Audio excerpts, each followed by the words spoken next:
Hello everyone, आप सभी का हमारे एचके एकेडमी चैनल में बहुत बहुत स्वागत है। और आज हम बात करेंगे यूनिवर्सिटी ग्रांट कमीशन की। ये आपके पेपर 1 में दिया गया है, यानी पेपर 1 की आज हम बात कर रहे हैं नेट जेआरएफ की। और उसमें आज हम देखेंगे यूजीसी के बारे में या फिर यूनिवर्सिटी ग्रांट कमीशन के बारे में, क्योंकि ये बहुत एक अहम आपकी संस्था है जो आपके नेट जेआरएफ से भी जुड़ी हुई है, जो आपके विश्वविद्यालय से भी जुड़ी हुई है।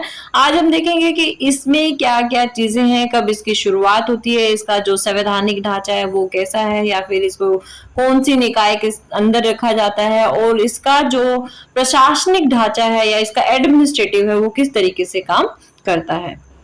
तो सबसे पहले हम बात करते हैं यूजीसी की। तो यूजीसी जो है ये क्या है, भारत में विश्वविद्यालयों को नियंत्रित करता है, यानी यूनिवर्सिटी ग्रांट कमीशन जो है वो गवर्न करता है आपकी यूनिवर्सिटी जितनी भी इंडिया में अभी तक एस्टेब्लिश हो चुकी है। उसके बाद यूजीसी की जो शुरुआत है वो कब से होती है, ये अस्तित्व में कब से आता है, 28 दिसंबर 1953 को ये अस्तित्व में आता है। यानी क्या है, इसका एग्जिस्टेंस कब होता है, 28 दिसंबर 1953 में होता है। इसके बाद ये एक वैधानिक संगठन है या फिर एक वैधानिक निकाय है, क्योंकि इसका जिक्र कहाँ है, हमारे संविधान के अंदर है। और जब हम इसको संविधान के अंदर लागू किया है तो ये क्या है, इसके सारे जो फीचर्स है वो संविधान में लिखे हुए हैं, ये आपको ध्यान रखना है। तो ये क्या है, एक स्टेचुरी ऑर्गेनाइजेशन है जिसको कब बनाया गया है, स्टेचुरी ऑर्गेनाइजेशन आपका यूजीसी एक्ट 1956 के अंडर बनाया गया है। 1956 में आपका यूजीसी जो है, यूनिवर्सिटी ग्रांट कमीशन जो है, एक स्टेचुरी ऑर्गेनाइजेशन बन जाता है या फिर वैधानिक संगठन बनता है, जिसकी स्थापना किसके द्वारा की गई है, संसद के द्वारा की गई है। ये आपको ध्यान रखना है। नेक्स्ट आता है कि इसमें क्या क्या जो चीजें हैं वो दी गई है संविधान के अंदर। सबसे पहले क्या है, यूजीसी के अधिनियम की धारा 12 के अनुसार या फिर सेक्शन 12 के अंडर क्या है आपका, यूजीसी के कार्य के बारे में या उसके फंक्शंस के बारे में बताया गया है। और विश्वविद्यालयों में मानकों का समन्वय करना, निर्धारण करना और रखरखाव करना इसके क्या है, मुख्य कार्य है। आपको ध्यान रखना है, according to section 12 of UGC act the main function of UGC is coordination, determination, maintenance of standard in universities, यानी यूनिवर्सिटीज में स्टैंडर्डाइजेशन मेंटेन करना, उसके बाद उनका डिटर्मिनेशन करना, उनका कोऑर्डिनेशन करना, ये सारे काम किसके, आपके यूजीसी के हैं। यानी मानकों का समन्वय करती है, ये उनका निर्धारण करती है कौन कौन से मानक। अब नेक्स्ट क्या आता है, ये क्या काम करती है, फंड डिस्ट्रीब्यूट करने का काम करती है। यानी जितने भी आपकी यूनिवर्सिटीज हैं उनके भीतर क्या काम करती है, जो धन है उसका वितरण करने का काम करती है या फिर फंड डिस्ट्रीब्यूशन का काम करती है। सबसे इंपॉर्टेंट क्या है, ये सिर्फ क्या करती है, रिकमेंड करने का काम करती है या फिर रिकमेंडेटरी बॉडी है सिर्फ, ये किसी भी यूनिवर्सिटी की मान्यता को रद्द नहीं कर सकती है। ये आपको ध्यान रखना काफी इंपॉर्टेंट है कि किसी भी यूनिवर्सिटी को क्या है, उसकी मान्यता को खत्म करने का अधिकार यूजीसी के पास नहीं है, लेकिन उसको रिकमेंड करने का काम यूजीसी कर सकता है। यानी संस्तुति एक निकाय है, सिर्फ रिकमेंडेटरी बॉडी है, जबकि ये क्या नहीं है, इट कैन नॉट एस्टेब्लिश और derecognise any university.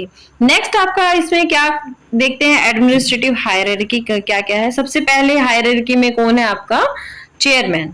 Chairman जो है इसको अपॉइंट किया जाता है सेंट्रल गवर्नमेंट के थ्रू। नेक्स्ट हायरार्की जो है दूसरे नंबर पे क्या आता है आपका, वाइस चेयरमैन। उसके बाद इसको भी अपॉइंट किया जाता है सेंट्रल गवर्नमेंट के द्वारा। थर्ड जो हायरार्की है वो किसकी है, आपकी 10 मेंबर्स इसके अलावा होंगे, यानी एक चेयरमैन होगा, दूसरा वाइस चेयरमैन होगा, तीसरे नंबर पे 10 मेंबर्स और होंगे, जिनकी भी नियुक्ति कौन करती है, सेंट्रल गवर्नमेंट ही करती है। सबसे लास्ट या नीचे की हायरार्की जो है उसमें कौन हो गया, आपके सेक्रेटरी होंगे, जिसको क्या कहा जाता है, एग्जीक्यूटिव हेड कहा जाता है। तो ये इसका हायरार्की है या फिर इसका एडमिनिस्ट्रेटिव स्ट्रक्चर है, आप लोगों को ये ध्यान रखना है। नेक्स्ट आता है इसके कितने मेन जो आपके सब सेंटर्स है या फिर इसका मेन सेंटर कहाँ पे है। तो it functions from new Delhi, इसके जो काम है वो कहाँ से किए जाते हैं, न्यू दिल्ली से किए जाते हैं। लेकिन इसके साथ ही इसके 6 जो है वो रीजनल ऑफिसेस है, वो कहाँ कहाँ पर है, सबसे पहले बेंगलुरु में है, फिर भोपाल में है, फिर गुवाहाटी में है, फिर हैदराबाद में है, कोलकाता में और पुणे में। आपको ध्यान रखना है कि मेन सेंटर कहाँ पे है, न्यू दिल्ली में है, लेकिन इसके अलावा भी 6 रीजनल सेंटर्स है। भोपाल, बेंगलुरु, गुवाहाटी, हैदराबाद, कोलकाता और पुणे। ये आपको ध्यान रखना है जितने भी इसके रीजनल सेंटर्स हैं इनको। नेक्स्ट आता है आपका कि ये कौन कौन सी स्कीम ऐसे चला रहा है, यानी यूजीसी कौन कौन सी स्कीम चला रही है जो हायर एजुकेशन में क्वालिटी को इम्प्रूव कर रही है, या फिर यूजीसी उच्च शिक्षा की गुणवत्ता में सुधार लाने के उद्देश्य से विभिन्न योजनाओं को लागू करता है। अब उन योजनाओं में कौन कौन सी मुख्य योजनाएं हैं? सबसे पहले क्या है, university with potential for excellence, उत्कृष्टता की संभावना वाले विश्वविद्यालय। फिर है colleges with potential for excellence, उत्कृष्टता की संभावना वाले कॉलेजेस। नेक्स्ट क्या है आपका, centre with potential for excellence और पर्टिकुलर एरिया, उत्कृष्टता की संभावना वाले केंद्र और एक विशेष क्षेत्र। स्पेशल असेसमेंट प्रोग्राम, विशेष सहायक कार्यक्रम। फिर क्या है, बेसिक साइंटिफिक रिसर्च, बुनियादी वैज्ञानिक अनुसंधान। तो ये क्या है, मेन आपके जो यूजीसी के स्कीम्स है जो हायर एजुकेशन में क्वालिटी को इम्प्रूव करने के लिए वो चला रही है। एक बार फिर से मैं इसको रिवाइज करा देती हूँ। सबसे पहले क्या है, यूनिवर्सिटी आपको ध्यान रखना है, university with potential for excellence. दूसरे नंबर पे यूनिवर्सिटी के बाद आता है colleges with potential for excellence. तीसरे नंबर पे कॉलेजेस से छोटी जो हायरार्की है वो क्या होते हैं, सेंटर्स होते हैं। तो तीसरे नंबर पे centre with potential for excellence and a particular area. फिर क्या है, चौथे नंबर पर स्पेशल असेसमेंट प्रोग्राम्स या विशेष सहायता कार्यक्रम। फिर पांचवें नंबर पे क्या है, बेसिक साइंटिफिक रिसर्च या बुनियादी वैज्ञानिक अनुसंधान। तो ये मेन 5 इसके क्या है, उद्देश्य है हमारे जो उच्च शिक्षा है उसकी गुणवत्ता में सुधार लाने के लिए। ये आपको ध्यान रखना है, ये यूजीसी नेट के एग्जाम में पूछा भी जा सकता है आप लोगों से। फिर क्या आता है आपका कि इसके मेन चेयरमैन कौन है, यानी पहला इसके चेयरमैन कौन रहे हैं और वर्तमान में इसके चेयरमैन कौन है। तो यूजीसी के जो फर्स्ट चेयरमैन है वो कौन थे, डॉक्टर सीडी देशमुख रहे हैं। उसके बाद वर्तमान में इनके चेयरमैन कौन है, प्रोफेसर जगदीश कुमार है। ये आपको ध्यान रखना है, वर्तमान में प्रोफेसर जगदीश कुमार है, ये पूछा जा सकता है यूजीसी नेट के एग्जाम में। या फिर पहले चेयरमैन इसके कौन थे, यूजीसी के डॉक्टर सीडी देशमुख रहे हैं। तो ये आपको ध्यान रखना है, दोनों के नाम इनके। तो अभी हमने देखा आज यूजीसी के बारे में, इसके मेन पॉइंट्स को एक बार देख लेते हैं कि क्या क्या इसके मेन पॉइंट्स हैं। सबसे पहले तो आपको यूजीसी की फुल फॉर्म ही पता होना चाहिए कि यूजीसी की फुल फॉर्म क्या है। तो यूनिवर्सिटी ग्रांट्स कमीशन इसकी फुल फॉर्म है यूजीसी की, ये पूछी जा सकती है, काफी बार पूछी भी गई है पहले। इसके बाद ये इंडिया में क्या है, विश्वविद्यालयों को नियंत्रित करने या गवर्न करने का काम करती है ये बॉडी जो है यूजीसी।